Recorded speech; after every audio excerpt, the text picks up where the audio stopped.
MANNADIUM, the latest installment in Solitaire Simulator, a fresh new combo deck straight out of the new box, employing the final archetype within the Visa storyline as far as I'm aware. Now, it's not complete, there are some cards we're missing, but I've been playing around with this deck basically since it came out, and I'm having a fucking blast. It is super strong. It feels a lot, again, some people even before it came out were telling me it's going to feel like Synchrons. They're 100% right, except it feels like it's got a lot more flexibility than Synchrons. I absolutely love it. There's a couple of ways to play it. This is the pure way of playing it. I have other lists as well coming up. I have another video on this deck coming tomorrow as well, just discussing some other options we can play. This, however, is a more pure list. So if you're interested in playing it, this is definitely the place to start. And then we have more ideas we're going to be exploring tomorrow and then over the next couple of weeks more than likely. So if you want to see those videos as well as they come out, make sure you subscribe to catch more as they're coming out every single day. And like the video if you enjoy watching this one, of course. Now, what is the actual objective of the deck? Well, the whole point of the deck is trying to basically set up a board of 3 level 10 synchro monsters. You're going to be summoning Baron de Fleur, Bestial Dispatter, as well as Chaos Angel. Now, we do have Prime Heart in the deck. Prime Heart is not a very good card, unfortunately.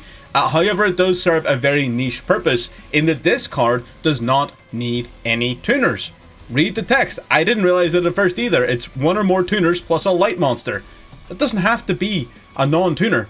So that's interesting. It means that you're never going to really have too many problems of flooding your field with too many tuner monsters, because that is something that the deck does, unironically. So yeah. Prime Heart can be used for that exact reason. If you would rather play Access Code, if you would rather play Goddess, there's other cards you can play in this slot. By all means, go nuts. Prime Heart's pretty fucking cool though. Unfortunately, we end up not summoning him in these replays, because he is really not that good. But again, he's here if you want to play him.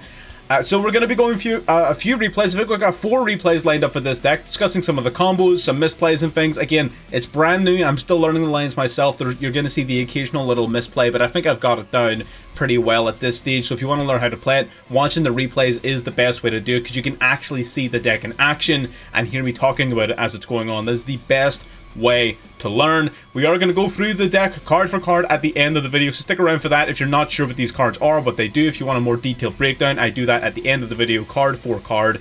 Watch that as well. But yeah, let's not waste any more time. Subscribe, like, let's get into it. Alright, getting into game 1 here, you're going to notice here and now that I'm going to pause the video because plays happen so goddamn fast in this deck that it's really hard to keep up with. Now, this is a really good hand. Some people are going to say that you need to look for very specific cards in your hand. Realistically, there's a ton of different viable hands in this deck. It would be a fool's errand for me to try and list them all for you. What you need to do is you need to watch the video and you need to actually play the deck yourself a little bit, and you'll start to notice what combinations of cards are combo starters, because there's a fucking lot of them. So there is. This deck can go crazy off of basically any hand. We're going to normal summon the Meek, try to pop it off of our Obsidian. They're going to hit us with an Ash Blossom. That is normally very, very detrimental. That is very dangerous territory, but luckily we have that talent in hand. We're going to go for the talent Rip 2, see if we can pull anything useful off the top of the deck, and we hit the Visa Starfrost. Visa Starfrost is amazing because we can special summon it by popping the Meek, and the Meek, when destroyed, will special summon another Meek, boosting its level up by 2. We're going to link off our Visa Starfrost into the Light Heart. This is where we do our Scarclaw plays, grabbing the Reichphobia, then Reichphobia on activation, grabbing our Reich Heart, which we can special summon to the field underneath the Scarclaw, searching for a rival, and drawing an extra card because we have 3 monsters in defense. Now I'm going to tag out Reichphobia for the Peaceful Planet Calarium, searching for Rheum Heart. Rheum Heart can then special summon itself by popping the Torrid on the field. Now I'm going to search our deck for an extra MANNADIUM spell or trap card. Calarium then going to use its effect. Calarium is going to special summon back the Torrid. Torrid's going to special summon another Meek, and then Rheum Heart's going to search our deck for the counter trap.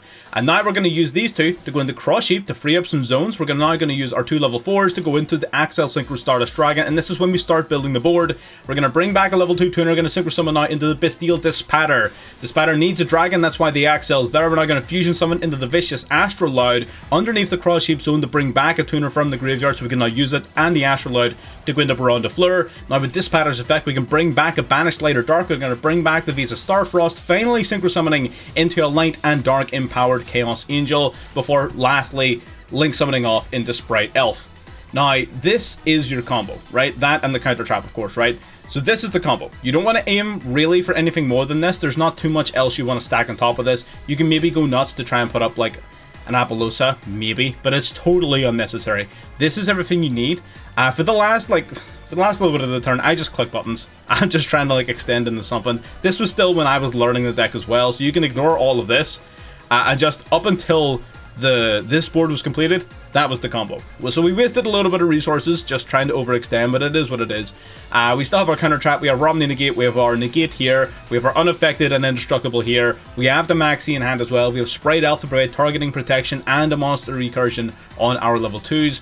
Ultimately, it is just incredible. They're actually playing the new Gate Guardian support. I think the Gate Guardian support is going to be a real fucking sleeper. I think that those cards, some of them are ridiculously powerful. They swing an elf, they can't do anything, they activate the field spell, we're going to meet that field spell with a counter trap, get that shit out of here. That is basically Judgment, except in Mannadium form, and you're done, buddy. You're fucking done. That's it. Really fucking good combos, and you're able to do this with quite a lot of different hands. There's a lot of different combinations of cards that will allow you to do this. Now, this particular deck does play some of the Kashtira cards, which gives it a little bit more of a ceiling, kind of, almost. There are other ways of playing the deck that I think are a little bit more consistent that we're going to be exploring tomorrow and maybe even in a few days after that. But for now, this is the version that we're looking at. Let's get into game number 2.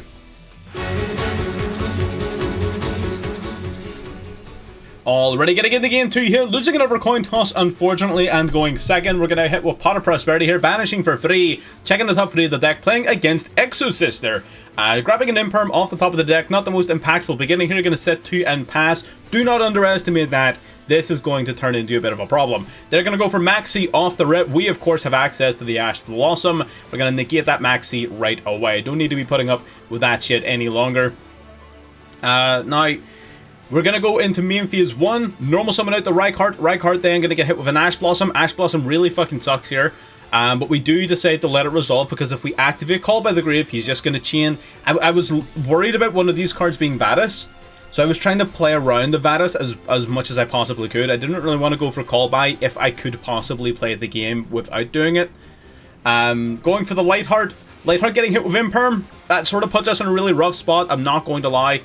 So the Lightheart not being able to grab our field spell means that we're down an extender too. So we're forced to go for the Scarclaw Kashtira. He is going to flip up not only Vadis, but a Royal Vadis. We're going to meet the Vadis with a Maxi, because at the very least, we're going to get fucked up by these Exosisters, but I want to draw a couple of cards to see if we can maybe play through it, right? We draw 1 off the Vadis summon itself. We're going to summon the Scarclaw Kashtira, banishing a card. They're now going to get to activate both of their effects because we moved the card out of the graveyard. They're going to now Exceed Summon immediately into Caspatel number 1 and number 2 into the Mikalis. We get to draw an extra 2 cards then, 3 cards off the Maxi draw. Let's see if it's enough. We draw into the Peaceful Planet, Caspatel locking us out of graveyard summoning. We're going to go straight to battle phase to see if he knows his Kashtiras, and apparently he does not, because we get to take out the Mikalis before it can banish. Peaceful Planet Calarium going to grab us Visa Starfrost. Unfortunately for him, the 3 cards that he allowed us to draw were the 3 cards that we needed to win this game. We're going to go for the Riem Heart, popping the Meek, summoning it out. We're going to use the Riem Heart, get searching for a card. Our Meek then going to use its effect to special summon another Meek out directly from the deck. We can't use the Calarium to bring it back because of Caspatel. We go in the Baron de Fleur here, and our opponent very quickly realizes that this game is very over. And what I wanted to show off there was just how the deck can play through Interruption. Again, that was going to turn into a full explosive combo. Our opponent unfortunately surrendered. Many people do surrender. This deck's very new, and the duels can be rather long. Your opening turns can be rather long, so not everybody sticks around for them, unfortunately.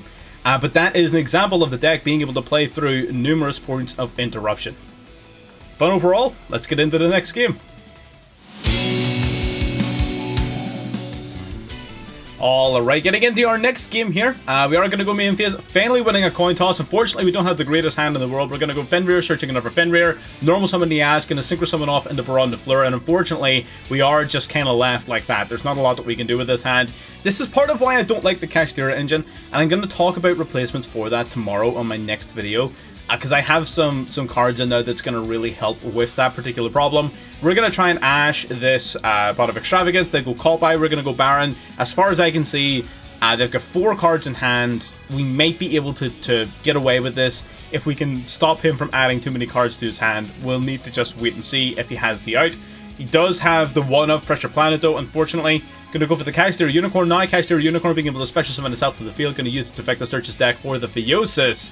Theosis then being able to special summon another Kashtira monster directly from his deck to the field, summoning out the Fenrir. This is pretty much standard Kashtira here. This is the full Kashtira board, just not much really to it. They're gonna go for the Raise Heart bringing itself out. Gonna banish a card. They do banish preemptively there, which was a bit of a mistake. They're gonna go Dark Arm though. Dark Arm gonna banish a card from the graveyard to pop our monster, banishing Theosis. Theosis then adding back to the hand the Birth that he had banished off the Rise Heart. Really good play from our opponent there. Going to go for Kashtira Birth, using its effect, going to bring back the Fenrir from the graveyard, and they're simply going to go Battle Phase here. Unicorn banishing Chaos Angel from our extra deck. Chaos Angel is a pretty big deal to us, unfortunately. Main Phase 2, going to go for Kashtira Birth, normal summoning out the Kashtira, Scarlet Kashtira, Dragossack, and the Dark Armed, going into number F, Utopic Future. Finally going into, of course, the Utopic Draco Future. So that gives them a Monster Negate and a Banish. Not a standard Kashtira board by any account, but certainly not one that's easy to break. We're going to go for the Fenrir off the rip, using our Scarclaw Kashtira, summoning it out to the field. Going to banish Fenrir from grave. That's going to trigger his to banish our Scarclaw Kashtira. Fenrir then getting negated and stolen by the Draco Future. And again, there is just nothing that we can do about this, unfortunately. He negates and yoinks our Fenrir, and at that stage, it's time to pick up your deck and go. So that is part of why I'm not the biggest fan of the Kashtira cards in this deck, and I know a lot of people love them, and a lot of people are playing them. I'm going to propose some really good substitutions to those cards tomorrow on my next video, so stay tuned for that. For now, though, that's what they do right now. Let's get into a fourth game.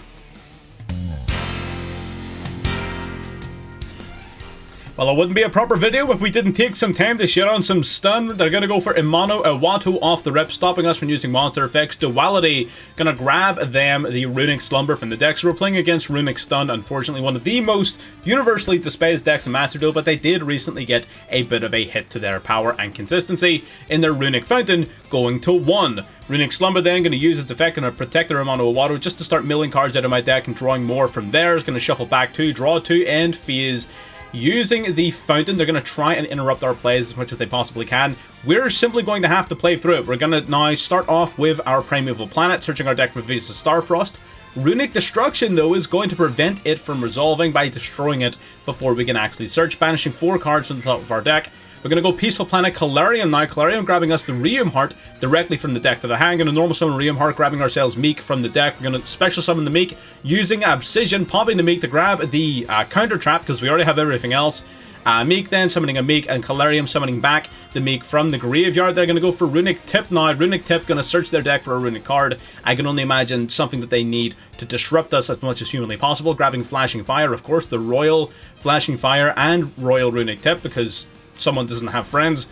And they're going to go for Runic Fountain then, targeting 2 spells in the grave, shuffling back, drawing 2, up to 6 cards in hand. Flashing Fire, going to pop the Meek that we just summoned. Now we're going to Synchro Summon into the Tri-Edge Master, hoping and praying on the draw 1, and the draw 1 was exactly what we needed. It was the Rykart, which you can special summon straight out with the Obsidian's Effect and Grave, searching our deck for our second copy of Arrival. Quick play Synchro Summoning into the Chaos Angel. Chaos Angel then having the opportunity to banish the Fountain Field spell, preventing him from using any more of his runic spells in hand. We go Arrival, bring back another card, Arrival, bring one back, and then we just start going nuts. Shitting on Runic Stun. The Fountain to 1 is definitely going to hurt them an awful lot when it comes to this meta. I'm expecting to see a lot less Runic Stun around, which is a good thing. I hate that deck.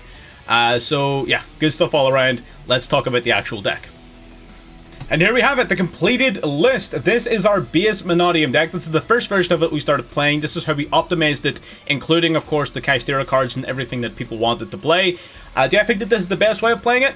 No, I definitely have other ways of playing it that I think are slightly better, but this is a good way to start, and the other methods that I'm going to be talking about in future videos are all going to come down to the same core principles that this deck employs. So we're going to still talk about this one, of course, because it is still a fucking blast, and a lot of people really love the versatility and the ceiling changes that the Fenrirs and the Scarclaw cards, the Kashtira cards, sorry, bring to the deck. So, I mean, I'll talk about it, because they are good on occasion. Let's first of all remove all the hand traps from the deck. You do have quite a lot of flex room in this, ironically, which you can really play around with if you want. We do have the one Droll in here just as a cross-out target. Droll hurts your damn feelings when you're playing this deck, so every out is appreciated. We got the Max C on deck, of course. We got that triple Ash. We got double Talent. Talent actually really good in this deck because that little +2 can save you in a lot of situations. Even being able to steal a card from their field if you're going second can help you really win and break boards.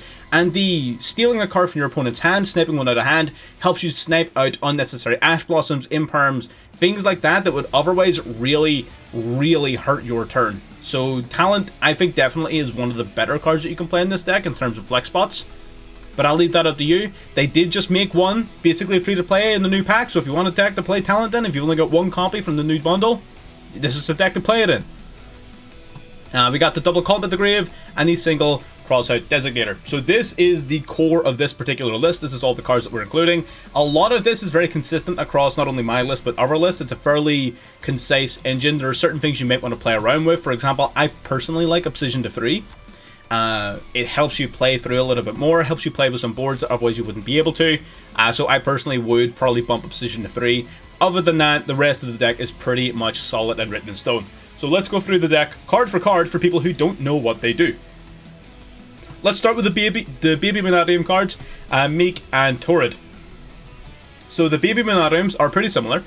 They can both special summon themselves to the field while you have either a Visa Starfrost or a Visa Starfrost monster on the field. They can special summon straight from hand. They're both level 2 tuners, and they both on destruction have an additional effect. Meek, when destroyed, will special summon another copy of Meek from the deck to the field and will boost its level by 2. That is not once per turn, by the way. That is why we're playing 3 of this. This is definitely the better one.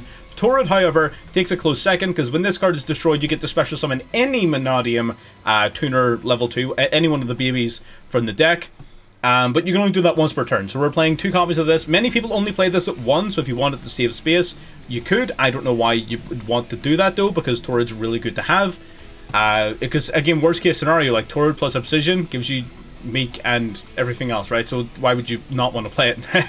I wouldn't play it at 3, but I think 2 is perfectly fine. Those are the MANNADIUM babies. We're not playing the third one because it's basically just Meek, but bad. Getting into our level 4s then, we have the Reich Heart and the Rheum Heart. We're not playing Rise Heart, and we're not playing the Tier 1 Rhino Heart. We're not playing those, unfortunately. We might do like a meme video later where we include all of like the Visa Starfrost archetype monsters. But the other 2 aren't really that good in this deck, I don't think.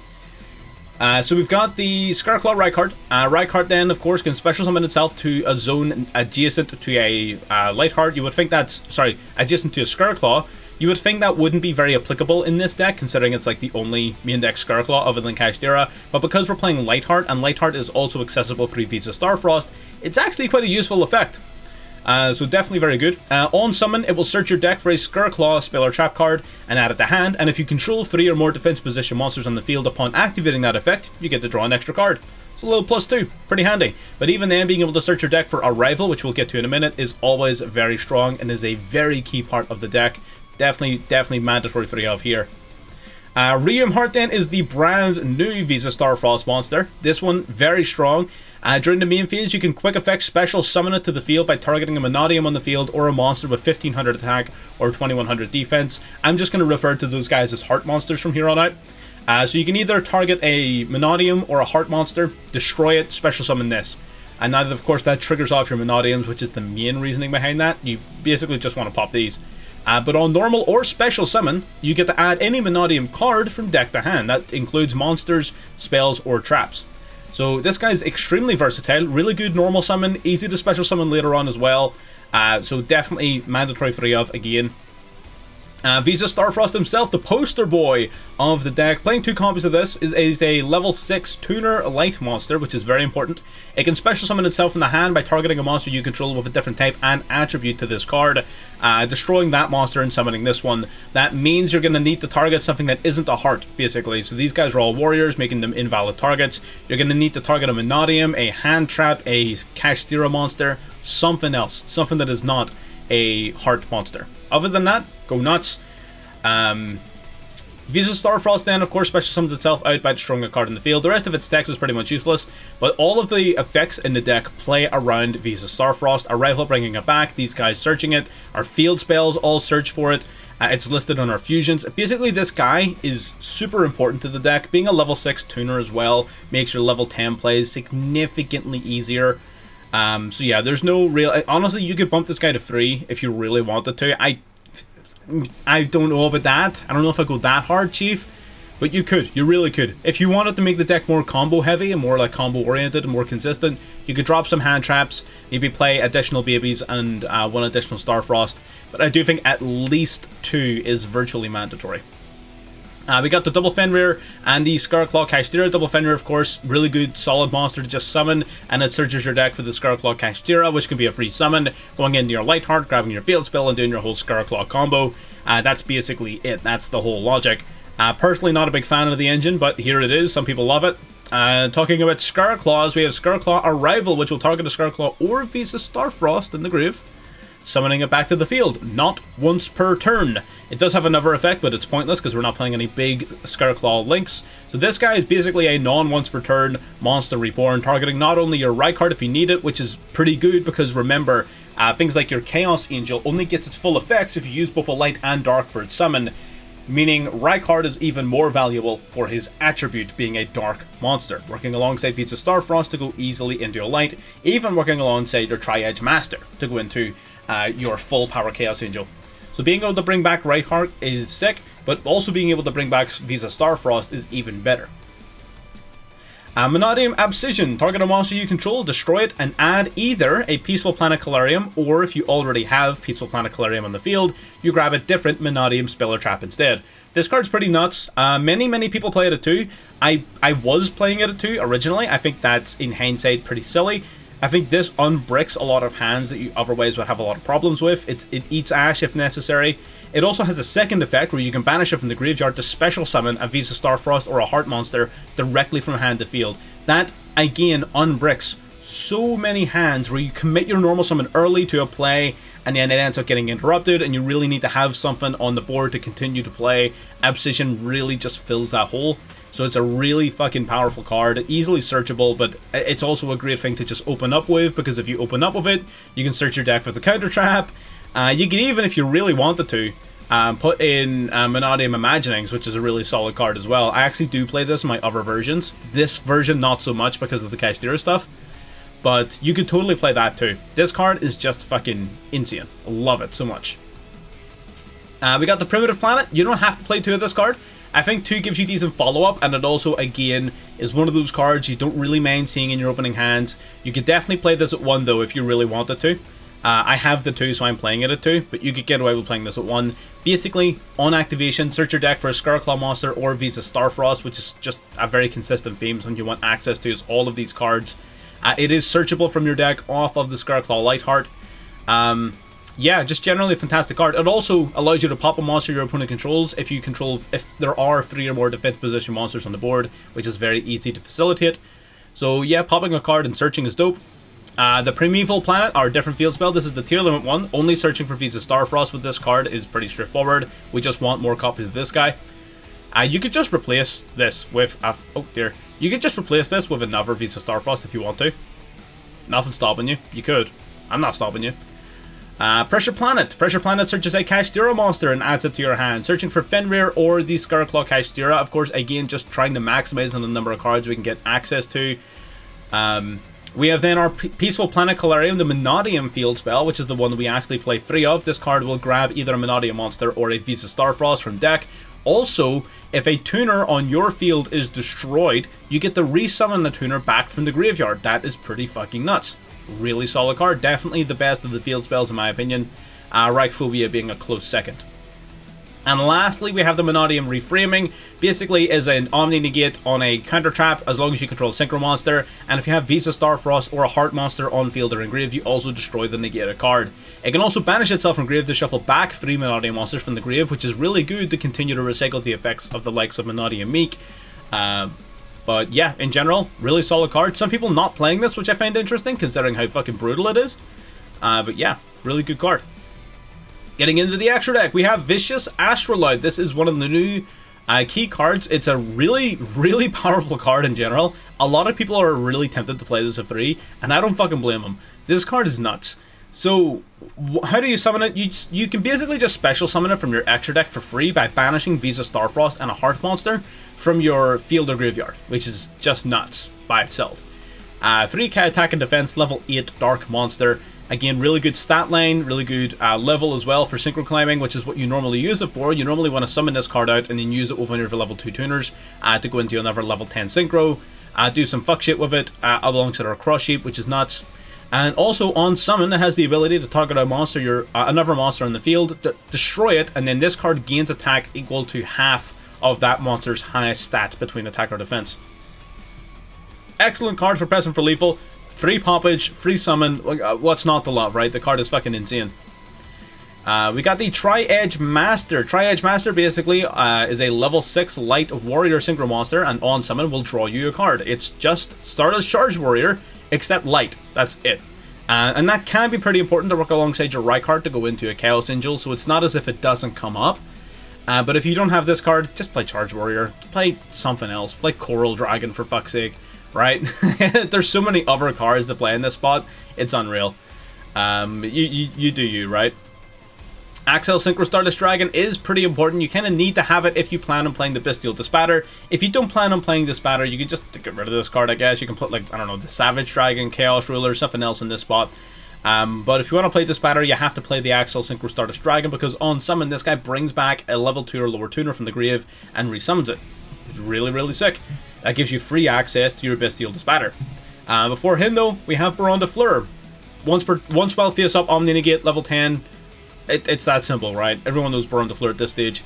And Bestial Dispatter, though, not everybody knows this. The brand new Dark Dragon Synchro. So this guy has to use a non-tuner dragon monster, which is why the Axel Synchro is so important. Basically, once per turn, he can target a light or dark banish monster and summon it to the field, which is automatically insane. Automatically really good. Really good extender. If your opponent activates a monster effect, you can target a banish card and shuffle it into the deck. And then if it was one of your opponent's banished cards, you negate the effect. If it was one of your banished cards, you destroy the card, I'm pretty sure. Again, honestly, unironically, I'm going to be perfectly honest, I very, very, very rarely get to use the actual interruption effect of Bestial Dispatter, because 99% of the time when I summon it, they scoop. They just immediately leave. Yeah. Primeheart, he's cool. I wish he was good. He's just not. The most unique thing about this, and I didn't know this until like way later after the gameplay, the most unique thing about this guy is that he doesn't need a non-tuner. That's it. He's a level 10 monster, but he does not need a non-tuner. He can attack a number of times up to the number of tuners that were used for his summon. He is untargetable if you use the MANNADIUM monster tuner as material for him. If he gets destroyed, leaves the field, you can special summon one monster from 1500 attack and defense, so a Heart monster or Visa Starfrost that's banished or engraved. So it's untargetable, big, swings a bunch of times, and it floats. It's not a terrible card, don't get me wrong, you can play this, and it will sometimes probably win you games. It's just that it has to compete with Baron de Fleur and Bestial Dispatter, and the next monster on our list, the Chaos Angel, which also doesn't even really need a tuner so long as you're only using light and dark monsters. This guy, when summoned, will target a card in the field and destroy it. If you're only using lights and darks for its summon, you don't even need to use a tuner, which is just sick. And he gains an additional effect depending upon the attributes of monsters used. So if you use a light monster, your synchro monsters are unaffected by opponent's activated monster effects. If you use a dark monster, all monsters you control cannot be destroyed by battle. So two really, really impressive floodgate effects, and then of course the on-summon poppage is really fucking solid. Now we have our Link monsters. We have the Scarclaw Lightheart. Link 1, you go into this off of Visa Starfrost or Rykart. On summon, searches your deck for the primitive planet, so automatically really fucking solid. It does also have a useful second effect though, where if you control Visa Starfrost, and often you will, you can actually special summon this card back from your graveyard, so it's an extender into another potential Link monster. Next one on our list is IP Masquerena, which I will be perfectly honest, I have yet to summon. I think access to everything else is infinitely more important, but Masquerena is here.